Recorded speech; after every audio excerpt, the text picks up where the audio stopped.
ರಾಯರ ಸನ್ನಿಧಾನದಲ್ಲಿ ನೀಡುವ ಮಂತ್ರಾಕ್ಷತೆಯ ಮಹಿಮೆ ಪವಾಡವೇನು ಗೊತ್ತೇ? ನಮಸ್ಕಾರ ಸ್ನೇಹಿತರೆ. ರಾಘವೇಂದ್ರ ಸ್ವಾಮಿ ಸನ್ನಿಧಾನದಲ್ಲಿ ನೀಡುವಂತಹ ಮಂತ್ರಾಕ್ಷತೆಗೆ ಅದರದ್ದೇ ಆದ ಪಾವಿತ್ರತೆ, ಶಕ್ತಿ ಇದೆ. ರಾಯರ ಶಕ್ತಿಯೇ ಮಂತ್ರಾಕ್ಷತೆಯಲ್ಲಿ ಅಡಕವಾಗಿದೆ. ಮಂತ್ರಾಕ್ಷತೆಯನ್ನ ತೆಗೆದುಕೊಳ್ಳುವಾಗ ನಾವು ಯಾವ ತಪ್ಪುಗಳನ್ನು ಮಾಡಬಾರದು? ಮಂತ್ರಾಕ್ಷತೆಯ ಮಹತ್ವವೇನು?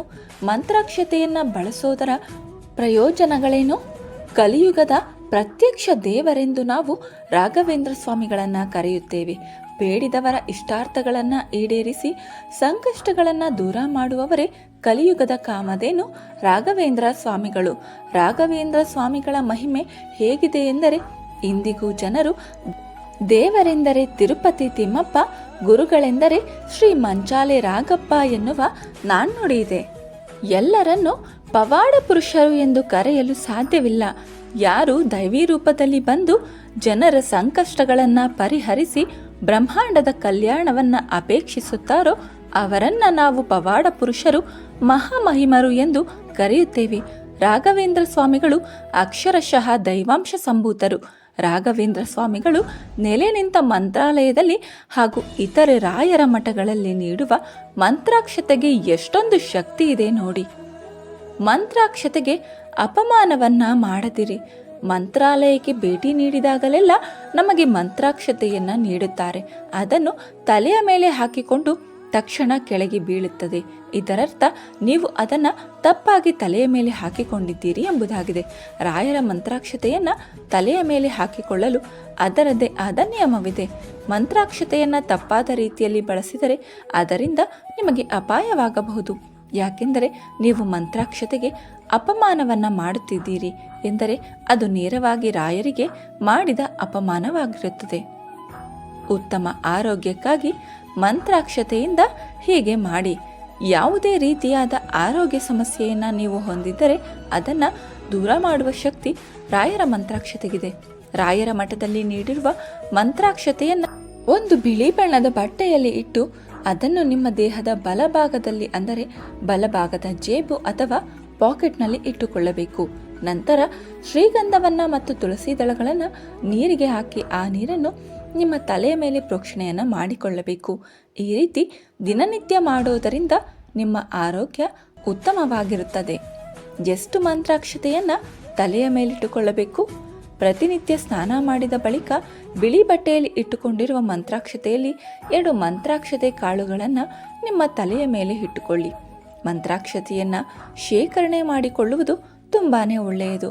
ಈ ರೀತಿ ಮಂತ್ರಾಕ್ಷತೆಯನ್ನು ತಲೆ ಮೇಲೆ ಹಾಕಿಕೊಳ್ಳುವುದರಿಂದ ರಾಘವೇಂದ್ರ ಸ್ವಾಮಿಗಳ ಶ್ರೀರಕ್ಷೆ ಸದಾ ನಿಮ್ಮ ಮೇಲಿರುತ್ತದೆ. ಮಂತ್ರಾಕ್ಷತೆಯನ್ನು ಸರಿಯಾದ ರೀತಿಯಲ್ಲಿ ಬಳಸಿದಾಗ ಮಾತ್ರ ಎಲ್ಲ ಕೆಲಸಗಳಲ್ಲಿ ಜಯವಾಗುವುದು. ಮಂತ್ರಾಕ್ಷತೆಯ ಮಹತ್ವ. ಮಂತ್ರಾಕ್ಷತೆಗೆ ನಮ್ಮ ಆರೋಗ್ಯದ ಸಮಸ್ಯೆಗಳನ್ನು ದೂರ ಮಾಡುವ ಶಕ್ತಿ ಇರುವುದರಿಂದ ಅದನ್ನು ಜೀವಾಮೃತವೆಂದು ಕರೆಯಲಾಗುತ್ತದೆ. ಮಂತ್ರಾಕ್ಷತೆ ಎಂದರೆ ಮಂತ್ರಿಸಿದ ಮಂತ್ರ ಪರಿಪೂರಕ ಹೊಂದಿರುವ ಅಕ್ಷತೆ ಎಂದರ್ಥ. ಗುರುಗಳು ನೀಡುವ ಮಂತ್ರಾಕ್ಷತೆಯನ್ನು ಸುವರ್ಣ ಅಕ್ಷತೆ ಅಂತಲೂ ಕರೆಯಲಾಗುತ್ತದೆ. ಮಂತ್ರಾಕ್ಷತೆ ದೇಹ, ಮನಸ್ಸು ಮತ್ತು ಆತ್ಮಕ್ಕೆ ಕವಚದಂತೆ ಕೆಲಸ ಮಾಡುತ್ತದೆ.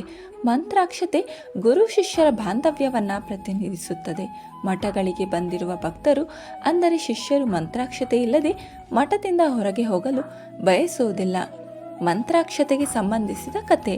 ಹಿಂದೆ ಅನೇಕ ಶಿಷ್ಯರು ರಾಯರ ಬಳಿ ಜ್ಞಾನವನ್ನು ಪಡೆದುಕೊಳ್ಳಲು ಬರುತ್ತಿದ್ದರು. ಅದರಲ್ಲಿ ಒಬ್ಬ ಬಡ ವಿದ್ಯಾರ್ಥಿ ಇರುತ್ತಾನೆ. ಆತನ ಶಿಕ್ಷಣ ಮುಗಿದ ನಂತರ ಆತನ ಬಳಿ ರಾಯರಿಗೆ ನೀಡಲು ಏನೂ ಇರುವುದಿಲ್ಲ. ನೇರವಾಗಿ ರಾಯರ ಬಳಿಗೆ ಹೋಗಿ, ಗುರುಗಳೇ, ನಿಮಗೆ ಏನನ್ನು ನೀಡಲು ನನ್ನ ಬಳಿ ಇಲ್ಲ, ನಾನೊಬ್ಬ ಬಡವ ಎಂದು ಹೇಳುತ್ತಾನೆ. ಆಗ ರಾಯರು, ನೀನು ಅದರ ಬಗ್ಗೆ ಚಿಂತಿಸಬೇಡ, ನನಗೆ ಅದರ ಅಗತ್ಯವಿಲ್ಲವೆಂದು ತನ್ನ ಬಳಿ ಇದ್ದ ಅಕ್ಕಿಯ ಕಾಳುಗಳನ್ನು ತೆಗೆದುಕೊಂಡು ಮಂತ್ರವನ್ನು ಪಠಿಸುತ್ತಾ ಅದಕ್ಕೆ ಶಕ್ತಿಯನ್ನು ತುಂಬುತ್ತಾರೆ. ನಂತರ ಆ ಮಂತ್ರಾಕ್ಷತೆಯನ್ನು ಬಡ ವಿದ್ಯಾರ್ಥಿಗೆ ನೀಡುತ್ತಾರೆ. ಆತ ಅದನ್ನು ತೆಗೆದುಕೊಂಡು ತನ್ನ ಊರಿನ ದಾರಿಯನ್ನ ಹಿಡಿಯುತ್ತಾನೆ. ಅವನು ಊರು ತಲುಪುವುದಕ್ಕೂ ಮುನ್ನವೇ ಕತ್ತಲಾಗುತ್ತದೆ.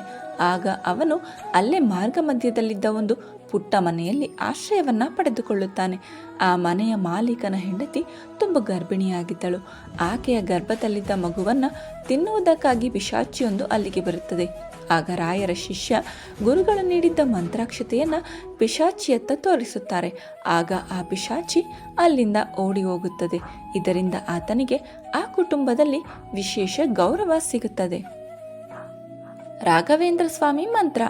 ರಾಘವೇಂದ್ರ ಸ್ವಾಮಿಗೆ ಸಮರ್ಪಿತವಾದ ಈ ಅದ್ಭುತ ಮಂತ್ರವನ್ನು 10 ಬಾರಿ ಪಠಿಸಿ. ಶ್ರೀ ಪೂಜ್ಯಾಯ ರಾಘವೇಂದ್ರಾಯ ಸತ್ಯಧರ್ಮರತಾಯ ಚ ಭಜತಾಂ ಕಲ್ಪವೃಕ್ಷಾಯ ನಮತಾಂ ಕಾಮಧೇನುವೆ. ನೀವು ಮಂತ್ರಾಲಯಕ್ಕೆ ಹೋದಾಗ ತುಂಗಾ ಸ್ನಾನ ಮಾಡದೆ ಹಿಂದಿರುಗಿ ಬರಬೇಡಿ ಹಾಗೂ ರಾಯರ ಮಂತ್ರಾಕ್ಷತೆಯನ್ನು ತರಲು ತಪ್ಪದೇ ಮರೆಯಬೇಡಿ. ಯಾಕೆಂದರೆ ರಾಘವೇಂದ್ರ ಸ್ವಾಮಿಯ 2 ಕಾಳು ಮಂತ್ರಾಕ್ಷತೆಗೆ ಅಷ್ಟೊಂದು ಶಕ್ತಿ ಇದೆ.